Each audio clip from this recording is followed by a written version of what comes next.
it downfield. It is caught. John Moran in the clutch. Oh my word. Oh my God. Deep to right field. Way up there and way down the sideline. Jefferson, another huge run. Jalen Red broke tackle, stayed on his feet.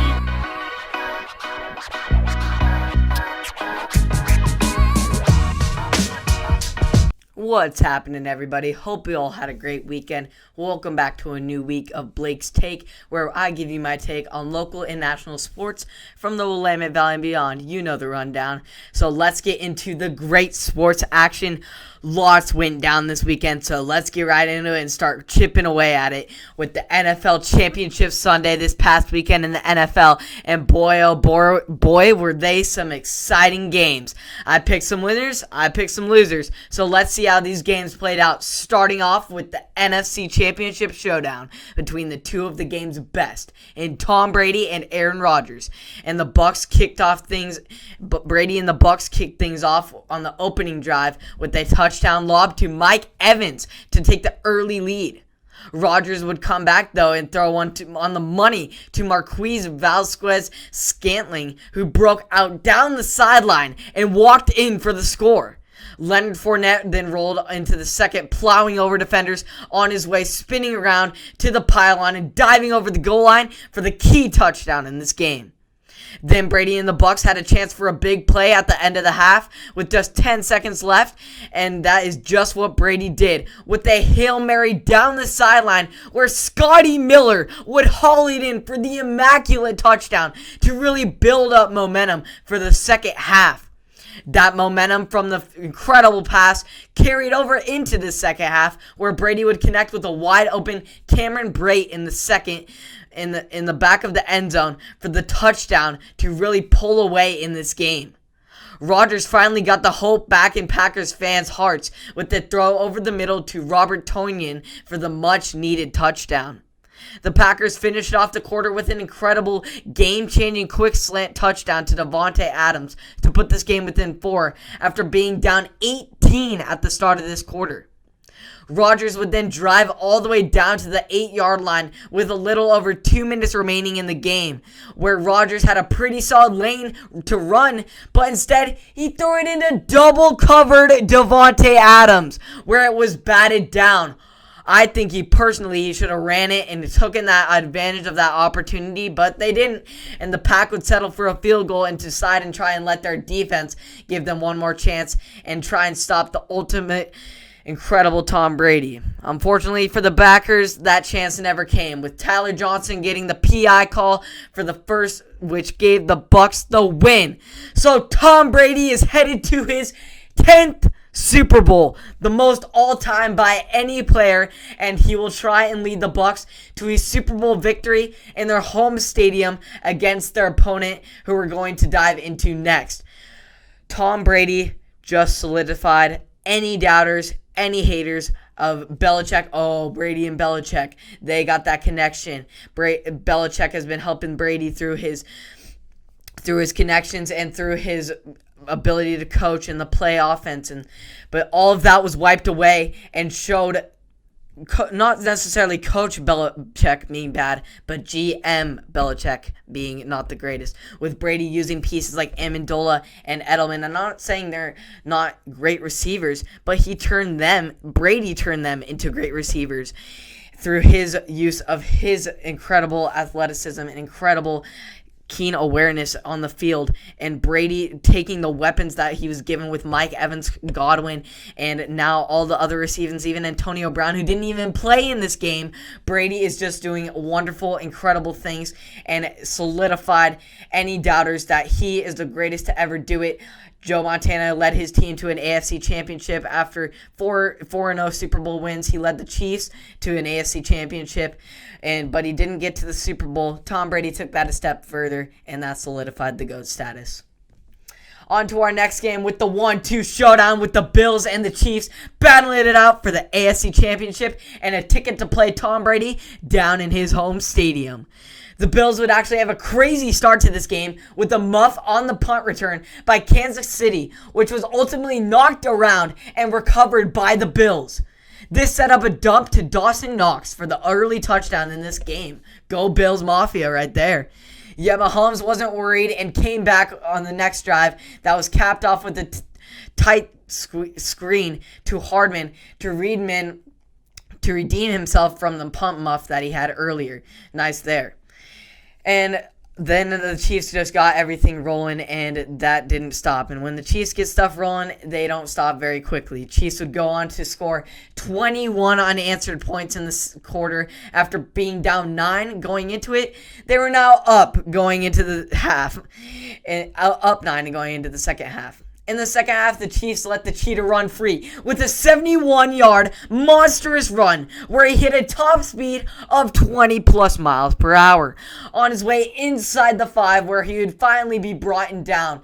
Just a freaky run by Hill. And that freaky run by Hill set up a iconic underhand flip connection between Mahomes and Kelsey that they'd done previously this season. That just kept tacking onto the Chiefs' lead, and then they wrapped it up with a pre-Super Bowl beating with a lob to a way too wide open. The Bills' defense let Travis Kelce get away and ice the cake for this one for the Chiefs. Chiefs dominate and are hoping to win back-to-back Super Bowls for the first time since the man himself, Tom Brady, did it back in 2003 and 2004 with his New England Patriots. It's going to be an incredibly exciting matchup come Super Bowl Sunday, where we will get to see some of the most talented players this game has ever seen duke it out for the gorgeous, big, shiny Lombardi Trophy. I can't wait to see the Battle of the Red, and I am just so excited to see Mahomes, Brady. They're tied 2-2 in the series, and we're going to see who's going to take the lead in the series for the Super Bowl. As far as MLB, we have not so exciting news once again. We lost another legend to the game this weekend with the passing of Henry Louis Hank Aaron, the Hall of Fame slugger, whose 755 career home runs stood long as the baseball's golden mark, has died. He was 86 years old. The Atlanta Braves said in a statement that Aaron died peacefully in his sleep. One of the sport's great stars, despite playing for the small-market Milwaukee/Atlanta Braves throughout a major league career that spanned from 1954 to 1976. Aaron still holds major league records for RBIs with 2,297, total bases with 6,856, and extra base hits with 1,477, and he ranks among the MLB's best in hits with 3,771, which is third all-time. And games played, which is 3,298, which is also third, and runs scored, which is 2,174, which is fourth. So all of those incredible accomplishments accumulate to the incredible, historic player that Hank was. But it was a hammer in Hank's fabulous home run swing, which he was best known for after Aaron broke Babe Ruth's hallowed incredible, prestigious home run record by Babe Ruth mark on April 8th, 1974, slugging his record 715th off of Los Angeles left-hander Al Dowling in the fourth inning as 50,000-plus fans celebrated in Atlanta.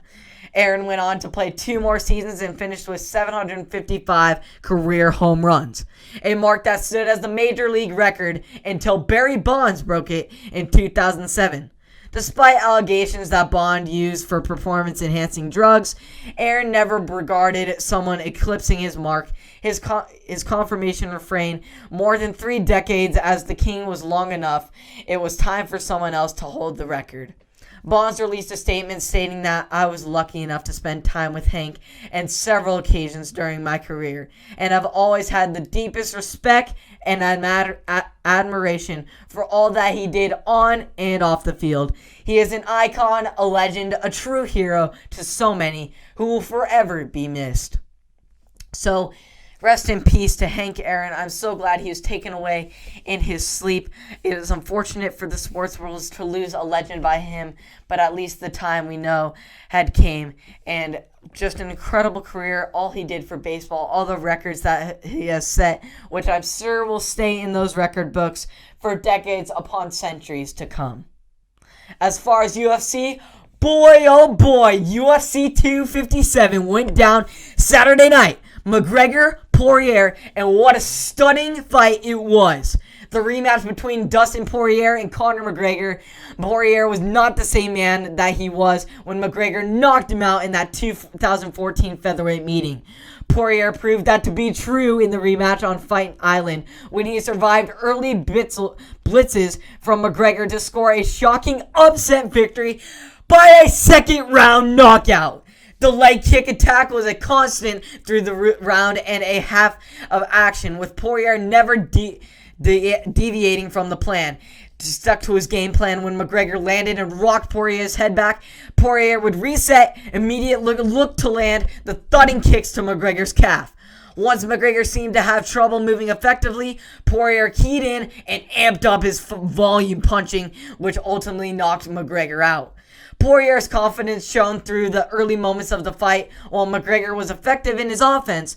Poirier engaged in talk during the fight and even pointed at McGregor after landing a punch, delivering the message that a lot has changed in the past 6 years. In a statement, "I'm happy, but I'm not surprised," Poirier said after his win. "I put this in the work. Conor took his result very professionally over here. He's a pro man. Nothing but respect for him.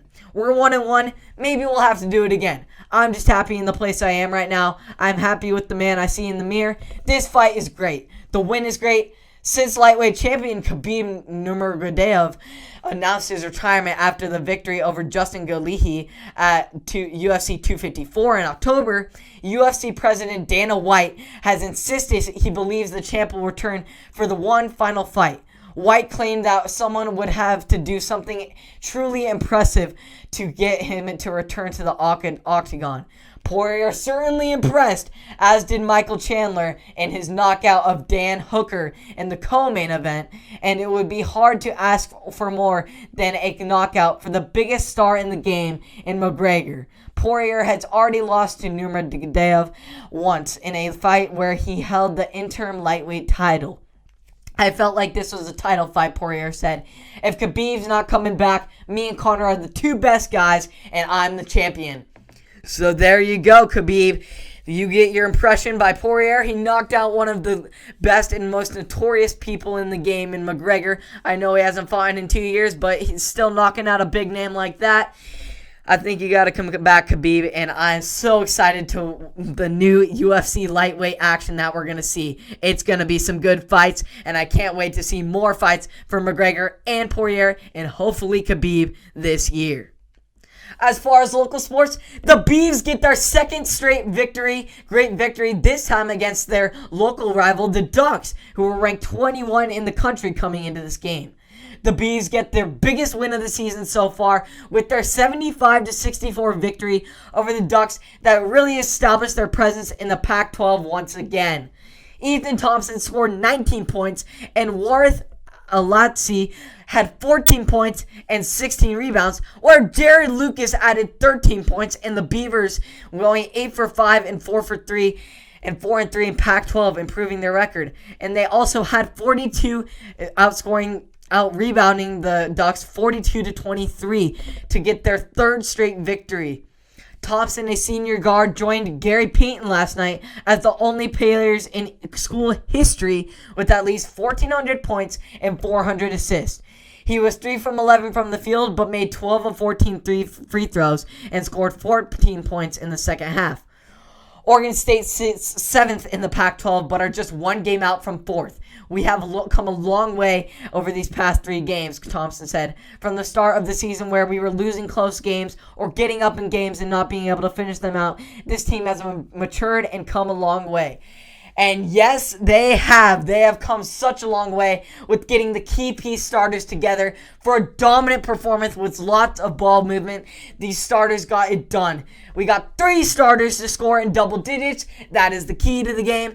And also, they were lethal on the boards, which gave the Beavers the victory. Outscoring and outboarding the Ducks was the key to the win. Getting those boards over those big players like all of those big guys in Oregon and the big recruits that they got balling out this year. But the starters really got the ball movement going, knocking down the shots, getting all of them involved, getting aggressive on the boards.